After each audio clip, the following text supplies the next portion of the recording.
I would like to call upon our honorary chief guest,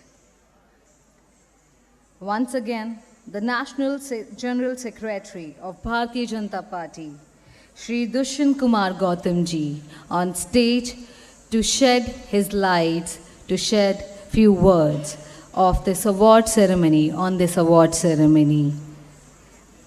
I request all of you to please give a big round of applause. मैं आपसे निवेदन करूंगी sir कि आप हमारे इस मंच की ओर आएं और अपने कुछ प्रिय शब्द, अपने कुछ कीमती शब्द हमारे इस अवार्ड सेरेमनी के लिए बोलें. Thank you.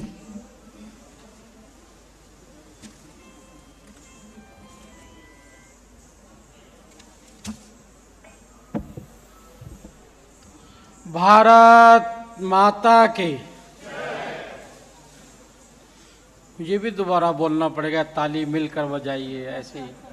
भारत माता की.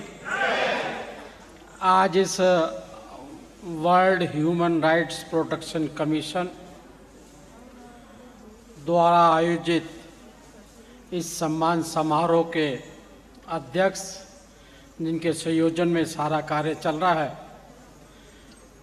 डॉक्टर तपन कुमार राउतराय जी, मैं आपका हार्दिक स्वागत करता हूं, धन्यवाद देता हूं कि एक प्रशंसनीय कार्य जो आज मानव को ज़्यादा आवश्यकता है और आपने वर्ल्ड ह्यूमन राइट्स किया है, मुझे लगता है संसार को भी दिशा देने की आवश्यकता है और दिशा हिंदुस्तान से ही जाएगी, ये मेरा तात्पर्य है.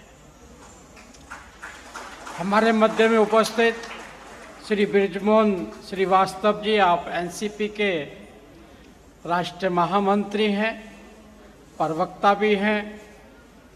हमारे मध्य में उपस्थित एमडी अंजलि कुमार जी, सीईओ कविता बजाज जी, और हमारे मध्य में जिन्होंने देश का गौरव बढ़ाया है,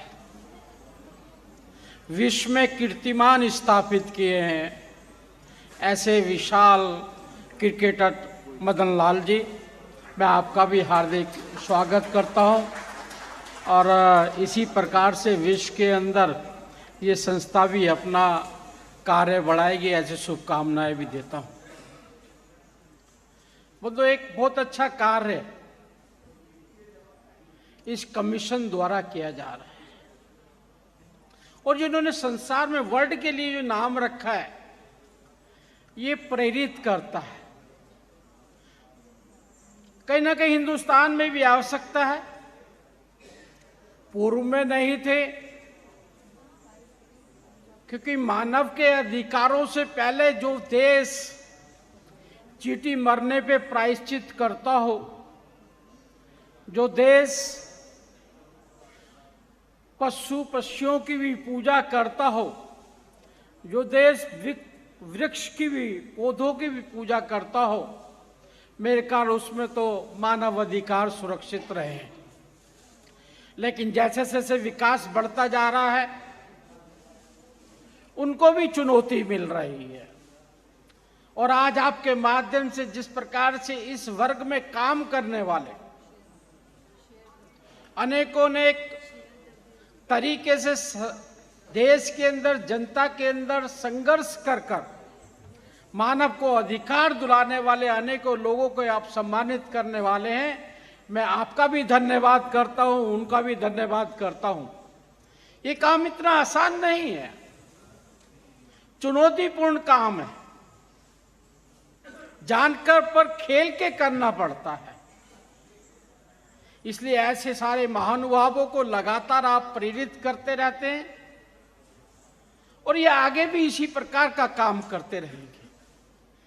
अनेकों ने कानून बने हुए हैं, संविधान बना हुआ है, नियमावली बनी हुई है, न्यायपालिका है, लेकिन उसके बावजूद भी अधिकारों की रक्षा की आवश्यकता पड़ती है, क्योंकि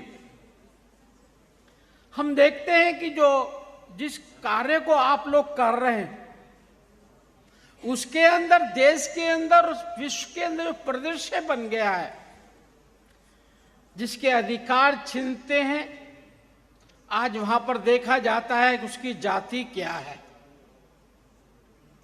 जो अपराध करता है, जो उसके अधिकारों को छीनने का काम करता है, उसका धर्म देखा जाता है। फिर उसके बाद में लाभ और हानि देखी जाती है। कहीं ना कहीं स्वार्थ के तहत उसको नापा और तोला जाता है। उसके बाद संघर्ष शुरू होता है। इसलिए भी ज्यादा चुनौती का काम है ये। और आज जिस प्रकार से आपने इसको वर्ल्ड के रूप में बनाया है, आज विश्व में चुनौती खड़ी हुई है। अभी युद्ध चल रहा है। अब युद्ध के अंदर ये सोचना कि हमें किधर क्या करना है। पहले आक्रमण इस्राइल पे हुआ, आतंकवादी संगठन ने किया, लेकिन मैं देश के प्रधानमंत्री का धन्यवाद करना चाहता हूं। उन्होंने सही तरीके से हमें ह्यूमन राइट्स के साथ खड़ा होना चाहिए, आतंकवादियों के विरोध में खड़ा होना चाहिए, वो कदम उठाया।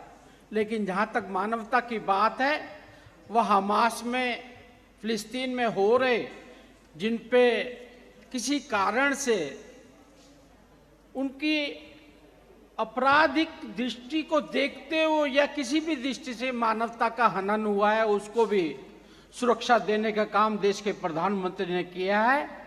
कहीं ना कहीं ये ह्यूमन राइट्स के दायरे में ही आता है। तो इसलिए हमारा काम और ज्यादा बढ़ जाता है। मैं पुनः आदरणीय डॉक्टर तपन कुमार राव जी को और उनकी समस्त टीम को, तो देश में विदेश में चारों तरफ काम करते, मानवता के बचाते हुए उनके अधिकारों का काम कर रही है। और मुझे लगता है कि जिस प्रकार से सारे बुद्धिजीवी लोग इसमें जुड़े हुए हैं, कहीं ना कहीं अपनी संस्कृति और संस्कारों के अधिकार और उसके अंतर्गत उसको दिशा भी मिलेगी और उसको मजबूती करने का काम भी होगा। बहुत बहुत धन्यवाद। जय हिंद, जय भारत।